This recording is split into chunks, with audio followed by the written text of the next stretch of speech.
السلام عليكم ورحمة الله. من الفضائية الإريترية نحييكم ونقدم لكم نشرة الأخبار والمستهل بأبرز العناوين. إصابة 5 مواطنين بفيروس كورونا اليوم.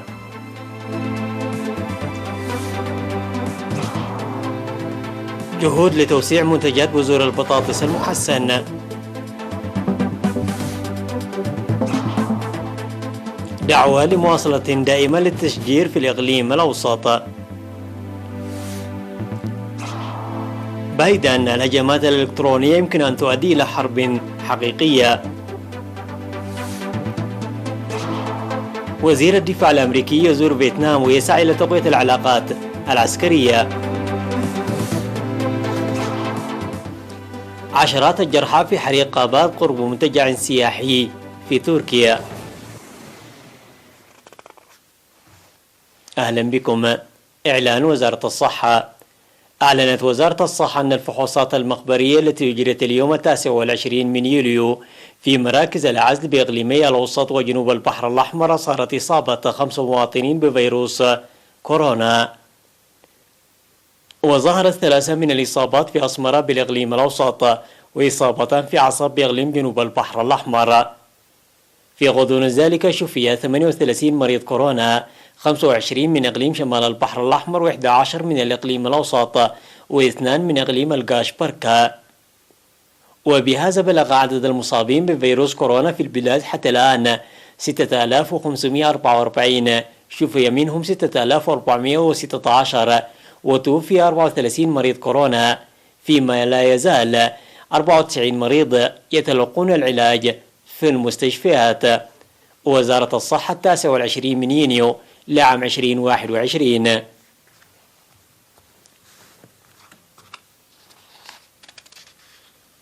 أعلنت وزارة الزراعة أنها تعمل منذ العام 2000 لتوسيع إنتاج بذور البطاطس المحسن على الإنتاج ويتحمل الأمراض. وأوضحت الوزارة توزيع 10 أنواع بذور البطاطس المستجلبة من الخارج، وأجرت فيها الأبحاث وحققت نتائج وفيرة من جملة حوالي 70 نوعا مستوردا. وقال المزارع تسفاي والسلاسي من ضاحية قدايف أن البذور المحسنة التي يحصل عليها من وزارة الزراعة عالية الجودة في النظافة والإنتاج.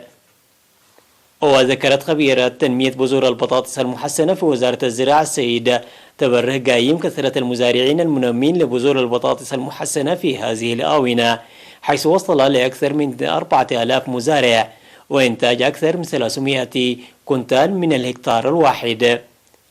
وقالت أن وزارة الزراعة وضعت خطة إنتاج البطاطس في الهضبة للبذور والمخفضات للغذاء، ولديها برنامج لإنتاج البطاطس في المنخفضات غريبا بعد أن كان الإنتاج مقتصرا في الهضبة.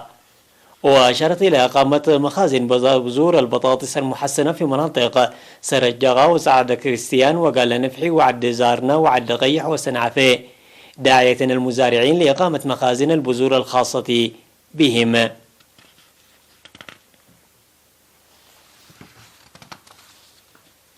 دعا المواطنون في الإقليم الأوسط لمواصلة دائمة لبرامج التشجير ورعايتها.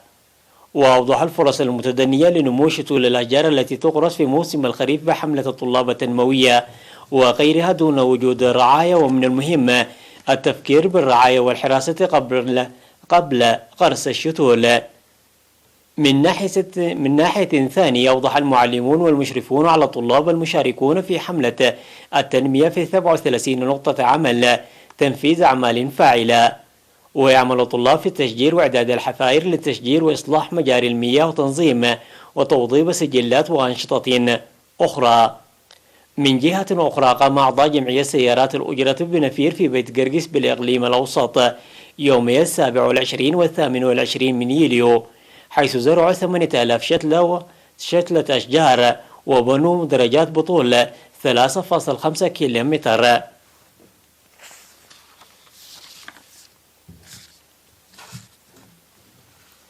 أوضح مكتب وزارة الزراعة في مديرية عد غيح تطعيم أكثر من 20,000 من المواشي ضد الأمراض الخطيرة والمعدية. وجرى التطعيم من 18 وحتى 26 من يوليو ضد الطاعون البقري وداء الكلب. وقال مسؤول الثروة الحيوانية في المديرية السيد تولى ألم أن التطعيم هدفه مكافحة الأمراض الحيوانية ورفع الإنتاج، ودعا المزارعين الاهتمام بحملات تطعيم المواشي الجارية باستمرار وإبلاغ وزارة الزراعة عند ظهور الأمراض على مواشيهم.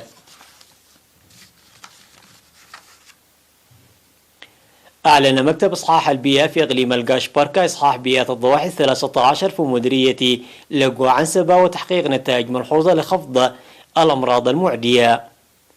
وأوضح ممثل المكتب السيد تخلوم يعبيو وعضو لجنة المهام في الإقليم الأستاذة نجاة آدم في مناسبة إكمال إصحاح البيئة في المديرية إن أكثر من 80% من الأمراض المعدية يمكن مكافحتها بإصحاح البيئة، داعين لمتابعة جادة لضمان الاستمرارية. وأكد ممثل مديرية لقو عنسبة السيد إياسو هايلي على الدور الصحي الكبير للبرنامج، داعيا مشاركة الجميع لمنع الانتكاسة. يغطن مديرية لقو عنسبة أكثر من 35 ألف نسمة في 13 ضاحية.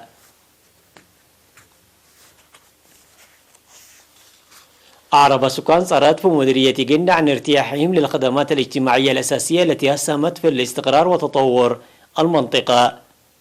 وأكد السكان حصولهم على خدمات الصحة والتعليم ومياه الشرب الصالحة، موضحين الاستعداد لتطويرها وإرسال الخدمات المتبقية.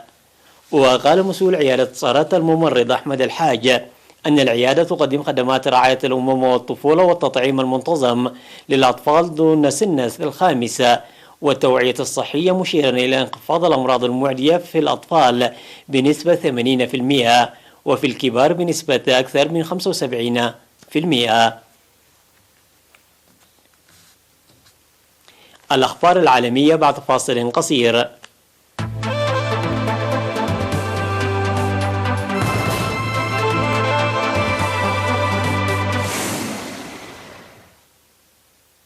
حذر الرئيس الأمريكي جو بايدن من أن هجوما إلكترونيا كبيرا على الولايات المتحدة يمكن أن يؤدي إلى حرب حقيقية مع قوة كبرى. وتسلط تصريحات بايدن الضوء على ما تعتبره واشنطن تهديدات متنامية من جانب روسيا والصين وفقا لرويترز. وتصدر الأمن الإلكتروني جدول أعمال إدارة بايدن بعد سلسلة من الهجمات البارزة على كيانات منها شركة سولار والويندوز لإدارة الشبكات، وشركة كولين نوال بليبون لخطوط أنابيب الوقود، وشركة GPS لمعالجة اللحوم، وهي هجمات ألحقت ضررا كبيرا بالولايات المتحدة. وأثرت بعض الهجمات على إمدادات الوقود والغذاء في مناطق من الولايات المتحدة. وقال بايدن في خطاب استمر نصف ساعة أنه يعتقد أنه إذا نشبت حرب حقيقية مع قوة كبرى فسيكون ذلك على الأرجح نتيجة الاختراق الإلكتروني له عواقب وخيمة. التقى وزير الدفاع الأمريكي لويد أوستن نظيره الفيتنامي في هانوي في زيارة يقول محللون أنها تهدف لتعزيز التعاون العسكري من أجل مواجهة نفوذ الصين في المنطقة ومعالجة إرث الحرب. يشار إلى أن زيارة أوستن هي الأولى التي يقوم بها عضو بارز في إدارة الرئيس الأمريكي جو بايدن لفيتنام. والتقى أوستن وزير الدفاع الفيتنامي حيث ناقشا قضايا إرث الحرب مثل إزالة الألقاب الأرضية وتداعيات العامل البرتغالي. كما وقع مذكرة تفاهم تسلط الضوء على التزام الولايات المتحدة بمساعدة فيتنام في استعادة رفات الجنود الأمريكيين الذين قتلوا خلال حرب فيتنام. وقال أوستن أيضا أن الولايات المتحدة سوف تساعد فيتنام على تحسين قدراتها الأمنية البحرية. وتأتي تعليقاته وسط تعميق العلاقات بين الخصمين السابقين، بينما تزداد قوة مطبات الصين الإقليمية في بحر الصين الجنوبي.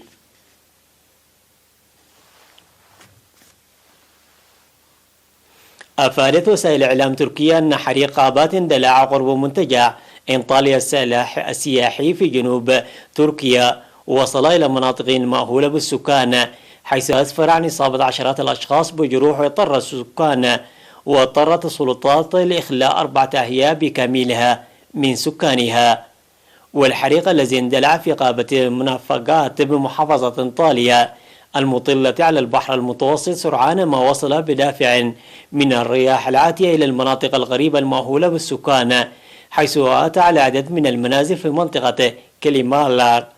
ووفقا لوسائل الإعلام فقد نقلت فرق الإسعاف إلى مستشفيات المنطقة 62 شخصا، 3 منهم يصيبوا بحروق والبقية باختناقات تنفسية من جراء استنشاقهم الأدخنة المنبعثة من الحريق. وقال الرئيس التركي رجب طيب أردوغان الذي وعد بإجراء تحقيق معمق لتحديد أسباب الكارثة أنه سيتم تقديم كل الدعم اللازم للمواطنين الذين عانوا من الحريق.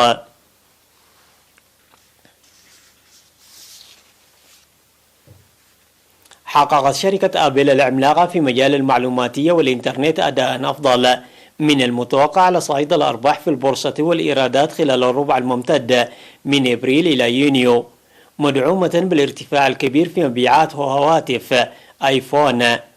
وسجلت الشركة التي تتخذ مقرا لها في ولاية كاليفورنيا الأمريكية أرباحا صافية للسهم الواحد بلغت $1.30 مقارنة بمستوى متوقع كان محددا $1.1 من جانب المحللين الذين استطاعت آراءهم شركة فاكت سيت.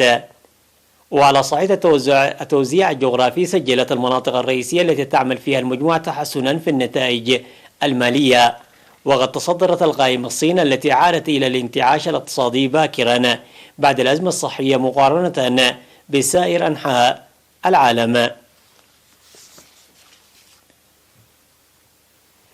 أبرز عناوين النشرة: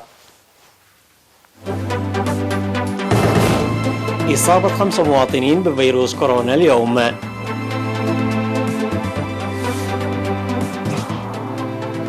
جهود لتوسيع منتجات بذور البطاطس المحسنة.